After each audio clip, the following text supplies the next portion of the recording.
5월 18일 말씀 묵상 증검다리입니다. 오늘 묵상할 말씀은 사무엘상 7장 3절에서 17절입니다. 사무엘이 주도하여 회개 운동을 벌일 때 블레셋이 급습합니다. 하지만 여호와께서 승리를 주셨고 이스라엘은 에벤에셀이라는 기념비를 세웁니다. 이러한 내용의 본문을 세 단락으로 나누어 살펴보겠습니다. 첫 번째 단락의 제목은 사무엘이 주도한 회개 운동입니다. 어제 본문의 마지막 절인 7장 2절을 보겠습니다. 괴가 기럇 여아림에 들어간 날부터 20년 동안 오래 있은지라 이스라엘 온 족속이 여호와를 사모하니라. 여호와의 법궤가 기럇 여아림에 20년간 머물렀습니다. 이때 이스라엘 온 족속이 여호와를 사모하게 되었습니다. 하나님을 왕으로 인정하지 않던 사사시대 이스라엘 백성들은 하나님보다 법궤 그 자체를 더 의지했습니다. 그래서 블레셋과의 전쟁에서 패했을 때 법궤가 가까이 있으면 전쟁에서 이길 것이라 생각하고 법궤를 전쟁터로 가져갔다가 블레셋에 빼앗겼습니다.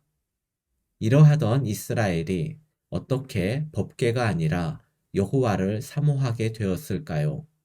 그 이유를 3절에 나오는 사무엘의 설교에서 찾을 수 있습니다. 3절입니다.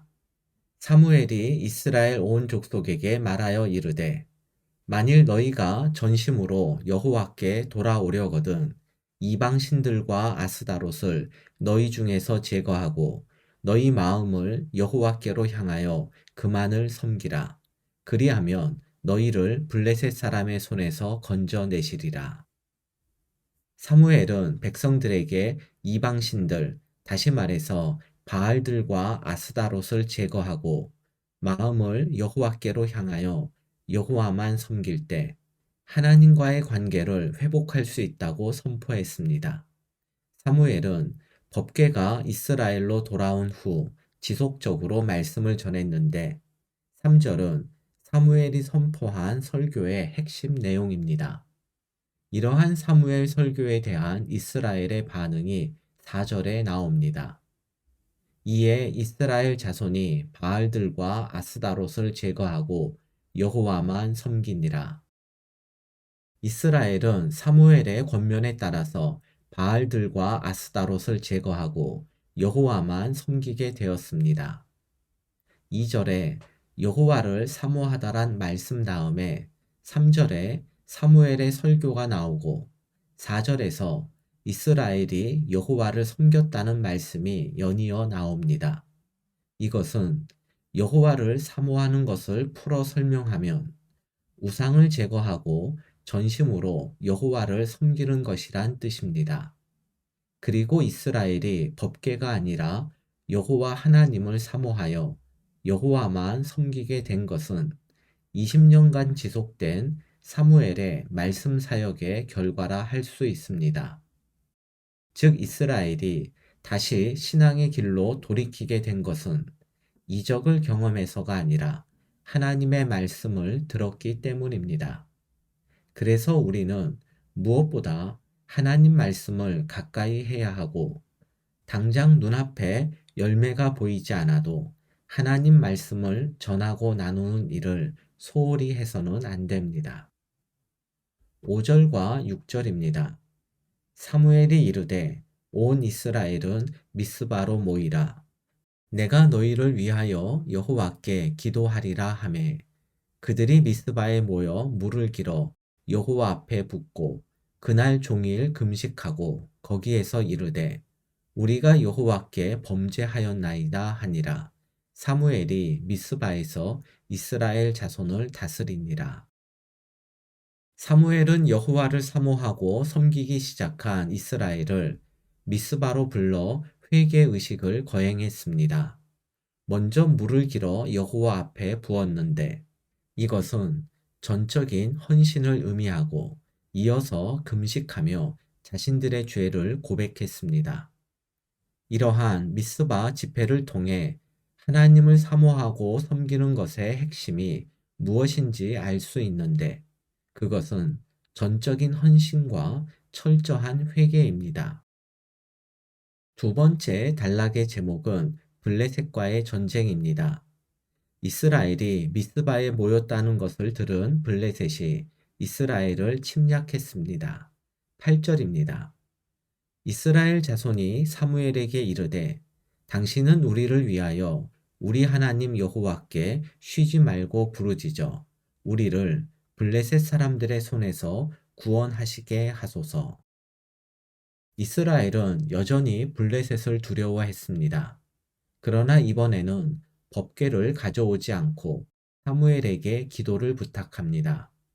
눈에 보이는 법궤가 아니라 보이지 않는 하나님을 사모하고 섬기게 되자 이스라엘 백성들은 두려운 상황에서도 법궤가 아니라 하나님을 찾게 되었습니다. 9절에서 11절에 대한 설명은 매일 성경의 해설로 대신하겠습니다.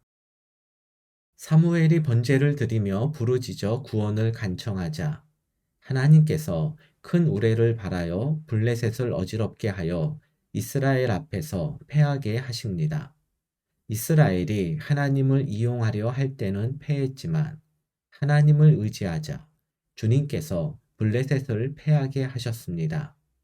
여호와께 돌아와 여호와를 찾고 여호와께 요청하는 것을 모든 일의 시작이 되게 합시다. 12절입니다. 사무엘이 돌을 취하여 미스바와 센 사이에 세워 이르되 여호와께서 여기까지 우리를 도우셨다 하고 그 이름을 에베네셀이라 하니라.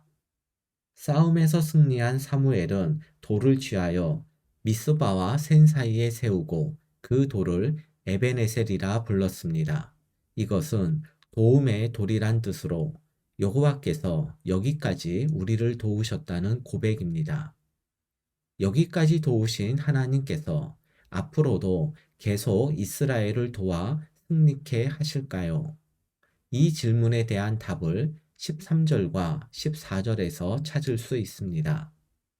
이에 블레셋 사람들이 굴복하여 다시는 이스라엘 지역 안에 들어오지 못하였으며 여호와의 손이 사무엘이 사는 날 동안에 블레셋 사람을 막으심에 블레셋 사람들이 이스라엘에게서 빼앗았던 성읍이 에그론부터 가드까지 이스라엘에게 회복되니 이스라엘이 그 사방 지역을 블레셋 사람들의 손에서 도로 찾았고 또 이스라엘과 아모리 사람 사이에 평화가 있었더라.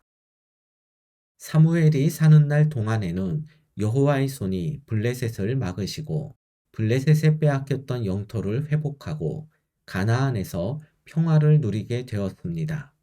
이것은 이스라엘이 사무엘처럼 하나님만을 믿고 의지하며 전심으로 하나님만 섬길 때 에베네셀의 은혜가 지속된다는 것을 알려줍니다. 세 번째 단락의 제목은 사무엘의 통치입니다. 15절에서 17절 말씀은 사무엘이 어떤 역할을 담당했는지를 알려줍니다. 본문에 다스리다란 단어가 3번 반복해서 나옵니다. 다스리다로 번역된 히브리어가 샤파트인데 이 단어의 또 다른 번역어가 사사입니다. 즉 사무엘의 첫 번째 역할은 사사였는데 그는 이스라엘의 마지막 사사였습니다. 17절 마지막 부분을 보면 사무엘이 이스라엘을 다스렸을 뿐 아니라 여호와를 위하여 제단을 쌓았다고 나옵니다. 이것은 사무엘이 제사장의 역할도 담당했음을 알려줍니다. 마지막으로 3절에서 보았듯 사무엘은 이스라엘 백성들이 우상을 제거하고 하나님께 돌아오라는 말씀을 지속적으로 선포한 설교자였습니다. 사무엘은 이스라엘의 마지막 사사로서 제사장조차 타락한 시대에 참 제사장으로 살았으며 말씀이 사라진 시대에 하나님의 말씀을 전했던 신실한 말씀 사역자였습니다. 묵상을 위한 배경 설명입니다. 사무엘은 어느 지파에 속했을까요? 사무엘상 1장 1절에 사무엘의 아버지 엘가나가 에브라임 사람이라고 나옵니다. 그래서 사무엘을 에브라임 지파 사람이라 생각하고 사무엘은 제사장이 될 수 없다고 말합니다. 그런데 역대상 6장 16절 이하를 보면 엘가나는 레위 지파 고핫 자손으로 나옵니다. 그렇기 때문에 사무엘은 제사장직을 감당할 수 있었습니다.